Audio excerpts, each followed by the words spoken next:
ఇంతవరకు కూడా 21వ సూత్రంలో చెప్పినటువంటి తీవ్ర సంవేగ మాసన్నహ అనే సూత్రాన్ని మనం వివరించుకున్నాం. ఇక ఆ తీవ్ర వైరాగ్యం కలవారికి మరలా త్రివిధత్వం చెప్పుచు ఆ విశేషాన్ని ఇప్పుడు తెలుపుచూ ఉన్నారన్నమాట. మృదు మధ్యాది మాత్రత్వాత్ తతోపి విశేష. ఆ విధముగా మృదువు, మద్యం, అది మాత్రం అని చెప్తూ ఉన్నారు. తీవ్ర సంవేగము అనగా తీవ్ర వైరాగ్యము కలవారైనను మరలా మృదుత్వము, మద్యత్వము, అధికత్వం అనే తారతమ్యం వలన సమాధి లాభమును వారి వారి యొక్క స్థితిని బట్టి పొందుతున్నారు. ఇప్పుడు ఏం చెప్పారంటే మనకి తీవ్ర సంవేగము కలవారు శీఘ్రగతిని పొందుతున్నారని చెప్పినారు. అయితే మరి ఆ తీవ్ర సంవేగములో కూడా 3 విధములుగా మరలా విభజిస్తూ ఉన్నారన్నమాట. ఇప్పుడు మనకి ఎట్లా అంటే దాన్ని ఒక ఉదాహరణ ద్వారా మనం అర్థం చేసుకోవచ్చు. ఎలా అంటే విద్యార్థులు పరీక్షలు రాస్తూ ఉన్నారు. రాసేటప్పుడు కొంతమంది ఏమవుతారు, ఆ స్కూల్లో ఫస్ట్ వస్తుంది వారికి. సరే, ఇప్పుడు ఆ స్కూల్ ఫస్ట్ ఎక్కడెక్కడ ఏ స్కూల్లో ఎవరైతే ఫస్ట్ వచ్చాయో వీళ్ళందరూ కూడా ఎలాంటి వారు, తీవ్ర సంవేగులతో సమానం. యోగములో తీవ్రంగా సంవేగం చేసిన సమానం. ఇప్పుడు ఈ తీవ్ర సంవేగంలో తారతమ్యములు ఎలా అంటే అర్థం అవ్వడానికి చెప్తున్నారన్నమాట. ఉదాహరణ, ఈ ఒక్కొక్క జిల్లాలో ఫస్ట్ వచ్చిన వారినంది ఏం చేస్తారు, ఒకానొక సమయంలో స్టేట్లో వీళ్ళందరినీ కూడా మరలా ప్రయత్నంతో పరీక్షలు రాయిస్తారన్నమాట. ఇప్పుడు ఏమైంది, మొట్టమొదటి మనం ఏమనుకున్నాం, సామాన్యమైన స్కూల్లో చదివిన వారికన్నా ఈ జిల్లాలో చాలా తీవ్రమైనటువంటి ప్రయత్నం చేసి ఫస్ట్ని సంపాదించాలనుకుంటున్నాం. ఇప్పుడు వారిలో అన్నమాట తీవ్రం ప్రయత్నం చేసేవారిలో మృదు, మధ్యమ, తీవ్రం అన్నమాట తెలుసుకోవాలి. ఎప్పుడైతే ఈ జిల్లా ఫస్ట్ వచ్చిన వారందరినీ కూడా ఒకే దగ్గర ఒక స్టేట్లో మళ్ళీ పరీక్షలు పెట్టేటప్పుడు ఏమవుతున్నారు, వారిలో కూడా first class, second class, third class ఏ విధంగా అయితే వస్తూ ఉన్నాయో ఆ విధముగా యోగములో కూడా తీవ్రంగా ప్రయత్నం చేసినటువంటి వారిలో కూడా తీవ్రము, మధ్యము, మృదుత్వము ఏర్పడుతున్నాయన్నమాట. వారి యొక్క ప్రయత్న విశేషాన్ని బట్టి అతి తీవ్రంగా ఆధ్యాత్మిక విజ్ఞానాన్ని సంపాదించుకుంటారని. ఈ విధముగా ఆ తీవ్ర వైరాగ్యము గల యోగుల్లో కూడా వారి సాధనను అనుసరించి ప్రథమ, ఉత్తమ, అధిమాత్ర, మధ్యమ అన్నటువంటి విషయాల్లో వారు చక్కగా ఉంటున్నారన్నమాట. ఇక ఇప్పుడు వైరాగ్యముగా మనం చీలిస్తూ అభ్యాసాన్ని చేస్తూ ఉంటున్నాం. ఇక గురువులు, యోగాభ్యాస శిక్షకులు శాస్త్రములు బాగుగా చదివి అనుష్ఠించి అప్పుడు శిష్యులకు అధిక సమయ శిక్షణ ఇచ్చినా శీఘ్రముగా శిష్యుల ఫలితాన్ని పొందుతారు. ఎలా అంటే ఇప్పుడు ఏ గురువు దగ్గర అయితే మనం నేర్చుకుంటున్నామో ఆ గురువు ఆ విషయంలో బాగా ఉత్తీర్ణత కావాలి, శిష్యుడు కూడా ఉత్తీర్ణత కావాలి అన్నటువంటి జిజ్ఞాస వారికి కూడా ఉండాలన్నమాట. నా ఎంతటి వాడు కావాలి ఇతడు అన్నటువంటి జిజ్ఞాసా పథం ఎవరికైతే ఉన్నదో వారు కూడా అటువంటి తీవ్ర కృషి చేసి ఆ యొక్క తత్వాన్ని వారికి చెప్పినప్పుడు వీరు తీవ్రంగా ప్రయత్నం చేసి సమయాన్ని వ్యర్థం చేయకుండా అటువంటి తీవ్ర శాస్త్రమైనటువంటి స్థితిని పొందుతున్నారన్నమాట. ఆ విధముగా శీఘ్రముగా సమాధి సిద్ధిస్తుందని చెప్పినారు. ఇక శీఘ్రముగా సమాధి సిద్ధించాలి అంటే ఇంకొక ఉపాయాన్ని కూడా మనకి చెప్తూ ఉన్నారు. ఇంతవరకు కూడా ఆ సమాధి సిద్ధికి ఉపాయాలు శీఘ్రముగా ఇంకేమిటి ఉపాయం అంటే చెప్తున్నారు, ఈశ్వర ప్రణిధానాద్వా. అది ఇంతవరకు చెప్పారు. ఈ విధంగా అభ్యాస వైరాగ్యాలతో ఉండండి, దానివల్ల కూడా సమాధి వస్తుందని. అలా వస్తూ వస్తూ వస్తూ వస్తూ సమాధి సిద్ధికి ఇంకొక ఉపాయాన్ని చెప్తున్నారు అందరికీ కూడా. ఈశ్వర ప్రణిధానాత్ వా, అదే అనమాట. ఈశ్వర ప్రణిధానము వలన కూడా సమాధి సిద్ధి శీఘ్రముగా కలుగుతున్నదని తాత్పర్యమన్నమాట.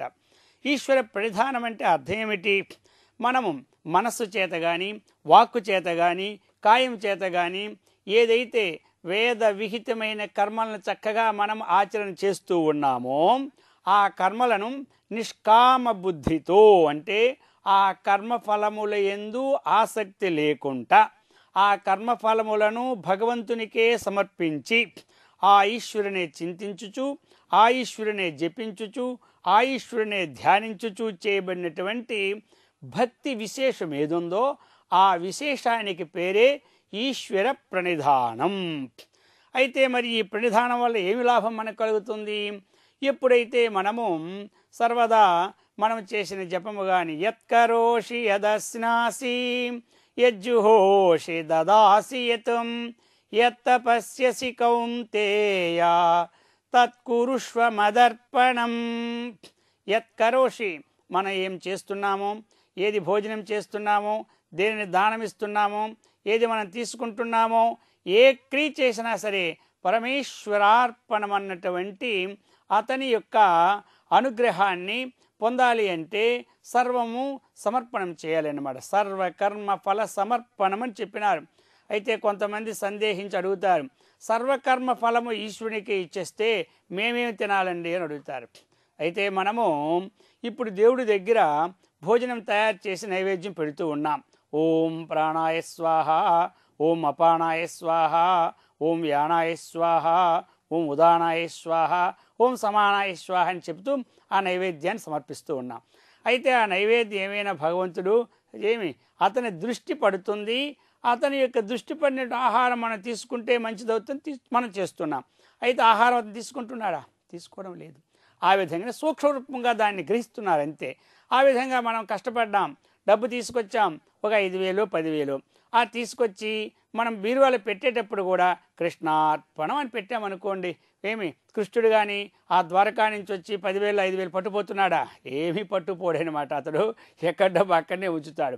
అయితే ఏమిటి మరి ఇప్పుడు మనకు లాభం ఏమిటంటే ఈ డబ్బు నేను పెడుతున్నానటువంటి కర్తృత్వ అహంకారం తనకు ఉన్నదనమాట. ఇచ్చినప్పుడు ఈశ్వరార్పణం, పుచ్చుకున్నప్పుడు ఈశ్వరార్పణం, ధనం పెట్టినప్పుడు ఈశ్వరార్పణం, ధనం తీసినప్పుడు ఈశ్వరార్పణం, ఏ పని చేసినా ఈశ్వరార్పణం అన్నటువంటిది అది మనకి చిత్తశుద్ధిని, అహంకారం అన్నటువంటి గుణాన్ని పోగొడుతుందన్నమాట. సర్వకర్మణాం భగవత్యర్పణం భగవద్భక్తిర్వా ఈశ్వర ప్రణిధానం. కాబట్టి సమస్త కర్మలు కూడా ఆ యొక్క భగవంతుడికి సమర్పించడమే ఈశ్వరార్పణం అథవా భగవద్భక్తిర్వా. భక్తి ఎప్పుడూ కూడా భక్తి అంటే ఏమిటి మనకి చెప్పారు శాస్త్రం? అంకురం నిజ బీజ సంతతి ఐస్కాంతో ఫలం సూచికా సాధ్వీ నైజ విభం లతాక్షితిరుహం సింధు సరిద్వల్లభం ప్రాప్నోతి యథా తథా పశుపతే పాదారవిందద్వయం చేతో వృత్తిరూపేత్య తిష్టతి సదా సా భక్తిరిత్యుచ్యతే.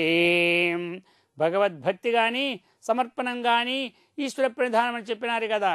భక్తి అంటే ఏమిటంటే చెప్తున్నారు, అంకులం నిజ బీజ సంతతి. ఏ విధముగా ఊడగ చెట్టు అనేది విత్తనాలు భూమిపై వేసినప్పుడు దాని యొక్క విత్తనాలు ఆ విత్తనాలు ఏం చేస్తున్నాయి? తన ప్రయత్నం లేకుంటే ఆ మొదలకు అంటుకుంటున్నాయట. ఆ విధముగా ఎవని యొక్క చిత్తము తన ప్రయత్నం లేకుంటే ఏ పని చేసినా భగవదర్పణానికి కైంకర్యం అవడానికి ప్రయత్నం చేస్తూ ఉంటాయో ఇంద్రియాల చిత్తము, అతని యొక్క భక్తియే భక్తి అన్నారనమాట.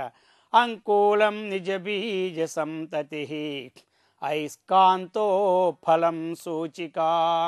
ఏ విధముగా అయితే ఐస్కాంత సన్నిధిలో మనం ఒక సూది పెట్టేటప్పుడు అది ఆ సన్నిధి యొక్క విశేషము చేత దానిలో ఒక శక్తి కలుగుతూ ఉన్నదో, ఆ విధముగా పరమాత్మ యొక్క నామం ఉచ్చరించినంత మాత్రములో ఈ మనస్సు ఆ పరమాత్మతో ఏకీభావం కావడానికి ఏ ప్రయత్న విశేషమైతే ఉంటుందో అది భక్తి అన్నారన్నమాట. అంకులం నిజ బీజ సంతతి ఐస్కాంతో ఫలం సూచిక సాధ్వీ నైజ విభం. ఒక్కొక్క ఉదాహరణ చెప్తున్నారు భక్తికి. సాధ్వీ నైజ విభం, పతివ్రత అయినటువంటి స్త్రీ ఎప్పుడు భర్త పాదాలను ఏ విధంగా సేవిస్తూ ఉంటుంటారో ఆ విధముగా ఎవని యొక్క మనస్సు ఆ భగవత్ పాదార విందముల ఎందే కైంకర్యం అవుతుందో అది భక్తి విశేషం అన్నారనమాట. సాధ్వీ నైజ విభం లతా క్షితిరోహం. లత అంటే తీగే. ఆ యొక్క తీగ ఏం చేస్తుంది? ఏ చెట్టును ఆశ్రయించుకుని ఉన్నప్పుడు ఆ చెట్టుని విడిచిపెట్టి ఇంకొక చెట్టుగా తీగ ఎప్పుడు రాదనమాట. ఆ విధముగా ఆ చెట్టును ఆశ్రయించుకున్న తీగ ఏ విధంగా అయితే అల్లుకుంటూ ఉంటుందో, ఎవని యొక్క మనస్సు ఆ భగవత్ పాదార విందములను అర్చిస్తుందో అది భక్తి అన్నారు. లతా క్షితిరోహం సింధు సరిద్వల్లభం. సింధు అంటే ఏమిటి? సముద్రం. సరిత్ అంటే నది. నది ఏ ప్రవహించి తమ భర్త అయినటువంటి సముద్రంలో ఎంతవరకు లీనము కాలేదో అంతవరకు ప్రవాహంతో పోతుంటుంది. ఎవరు పిలిచినా పలకదు. ఆ విధముగా ఎవరి యొక్క చిత్తము ఆ భగవంతుని యందు లయమవుతుందో అది భక్తి అన్నారు. ప్రాప్నోతీక యథా ఏ ప్రకారముగా ఇప్పుడు చెప్పిన ఉదాహరణలో ఉన్న విషయాలన్నీ కూడా ఆయా విషయాలనే పొందుతున్నాయో ఆ విధముగా ప్రాప్నోతీక యథా తథా పశుపతే పాదారవిందద్వయం. ఏ విధముగా అంటే ఆ పశుపతే పాదారవిందద్వయం. ఇక్కడ పశుపతి అంటే ఎవరు? పశువు అంటే జీవులని అర్థం, ఇంకేమీ కాదు. పశ్యతీతి పశువు, ఏదైతే చూస్తున్నారో అదంతా పశువులే. అయితే పశు శబ్దానికి మానవులు అర్థమే, ఆ విధంగా భూతములు అర్థమే, జంతువులు అర్థమే, అందులో అర్థమే. ఇక ఎవరినైనా మనం అన్నామనుకోండి, నువ్వు పశువులాగా ఉన్నావంటే వాడికి ఎంత కోపం వస్తుందో తెలుసా? చాలా కోపం వచ్చేస్తుంది.